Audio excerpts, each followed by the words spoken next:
জানো বৌমা, জগাইয়ের বউ কি সুন্দর মেয়ে গো, কি ভালো রান্না করে, এত সুন্দর আচার বানায় না। বৌমা তোমাকে কি করে আর বলি, আজকে আমার সব বান্ধবীরা মিলে জগাইয়ের বউয়ের হাতে রান্না যা খেলাম না, তোমাকে আর কিভাবে বলি গো। সবাই একেবারে ওর রান্না খেয়ে প্রশংসায় পঞ্চমুখ। তাই তো বললাম সীমাদি, ভাগ্য করে একটা বৌমা পেয়েছো। তাই তো মা, এত ভালো রান্না করেছিল, সত্যিই খুব গুণবতী মেয়ে বলো। আবার আমের আচার বানাতে পারে। আমার মা আমাকে বলতো সবার হাতে আমের আচার ভালো হয় না, যার হাতে জাদু আছে সেই একমাত্র আচার বানাতে পারে। হ্যাঁ, তা তো ঠিক কথা, আচার তো সবাই বানাতে পারে না, তাও এত সুস্বাদু আচার। ওই আচারের ব্যাপারে ভাবলেই না আমার জিভে জল চলে আসছে। ভাবছি কাল একবার যাবো সীমাদিদের বাড়িতে, গিয়ে আচারটা নিয়ে আসবো।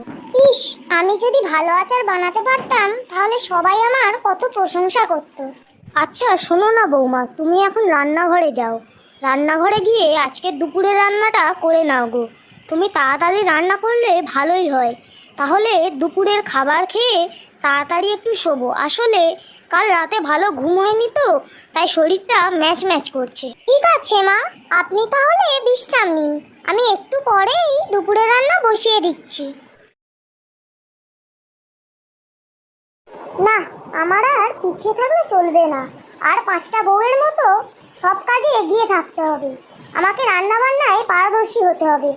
আমার হাতে রান্না যেন সবাই আঙুল চেটে খায়, এত সুস্বাদু রান্না করতে হবে। আর তারপর যখন আমি সুস্বাদু রান্না করব, তখন সবাই আমারও প্রশংসা করবে। আমার শাশুড়ি মাও আমাকে কত ভালোবাসবে, কত খুশি হবে।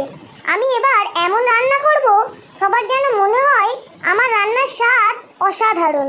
কবে যে এই দিনটা আসবে, আমি তো ভাবছি কালকে সব ভালো ভালো পদ রান্না করে শাশুড়ি মাকে খাওয়াবো।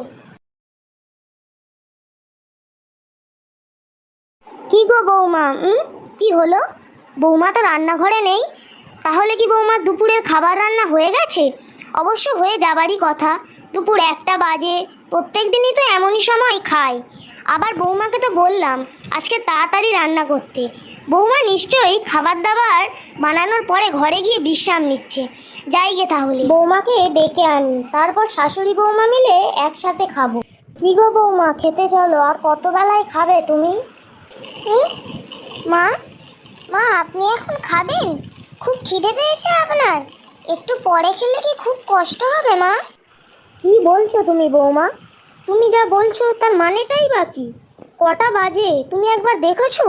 এখন খাবো না তো কখন খাবো শুনি? এই রে, এবার কি করব?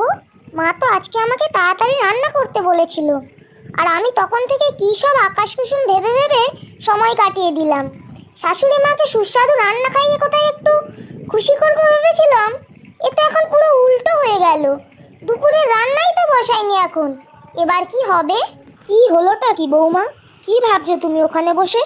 চলো আমার সাথে খেতে চলো এক্ষুনি। না মা, আমি বলছিলাম যে আমি দুপুরে রান্না বসাতে ভুলে গিয়েছিলাম। আমি ভাবছিলাম যে কি, তুমি দুপুরে রান্না এখনো বসাওনি? তাহলে তুমি করছিলেটা কি এতক্ষণ? আমি যে আজকে তোমাকে বারবার বললাম যে দুপুরে রান্নাটা তাড়াতাড়ি করে ফেলো, আর সেই তুমি দেরি করলে। তুমি এমন কি ভাবছিলে যে রান্না করতে ভুলে গেলে? তুমি কি আমার সাথে ইয়ার্কি করছো বৌমা? না মা, আমাকে আসলে ক্ষমা করে দিন মা, আমি এখনই সব করে দিচ্ছি। মা বৌমার এইসব কাণ্ড দেখতে দেখতে আরও রেগে যান, আর বৌমা শাশুড়ি মাকে কী করে খুশি করবে এটা ভাবতে ভাবতে শাশুড়ি মাকে আবার রাগিয়ে দেন। কালকে ভুল করেছি, করে ফেলেছি, আর ভুল করা যাবে না। আমি ভাবছি ঝুড়িতে যে কাঁচা আম আছে তা দিয়ে আচার করে দিই। হ্যাঁ, সেটাই ভালো হবে। আহ, কি সুন্দর আমের আচার হবে। এবার দেখি মা আমার থেকে কিভাবে মুখ ফিরিয়ে থাকে। এমন আচার বানাবো যে মা ওই জগায়ের বউয়ের বানানো আচারের কথা ভুলেই যাবে। তুস, আজকে যদি মায়ের বান্ধবীরা বাড়িতে আসতো তাহলে ভালোই হতো।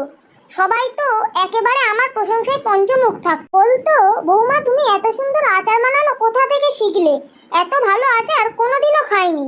মায়ের বান্ধবীরা আমার প্রশংসা করলে মাও তো খুব খুশি হতো। আজকে বরং মাকে বলি মায়ের সব বান্ধবীদের বাড়িতে ডাকতে, আচার খাওয়াবো। ইস, আমি তো ভাবতেই পারছি না সবাই আমার কত প্রশংসা করতো। কি এমন একটা পোড়া পোড়া গন্ধ আসছে যেন। উফ বাবা, কার বাড়িতে যে সকাল সকাল কি যে পোড়া লাগলো। বাবা, কি পোড়া পোড়া গন্ধ।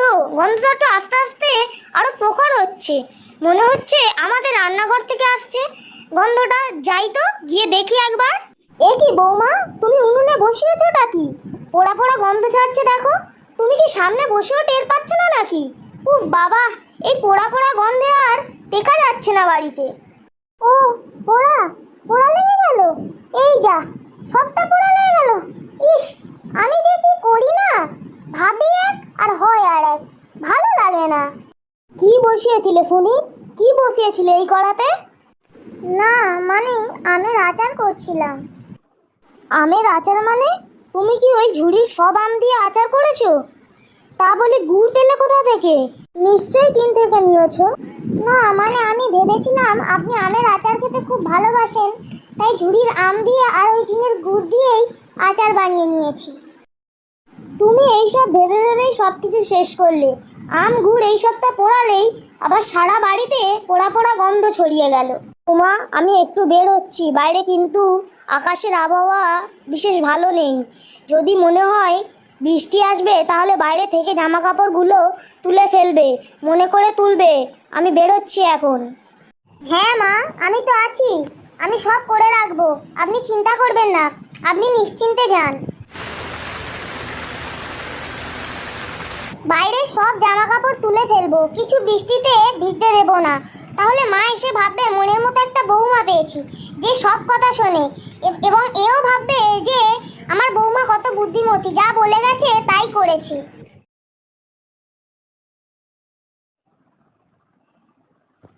এ কি, এত বৃষ্টি হলো, বৌমা টের পায়নি নাকি?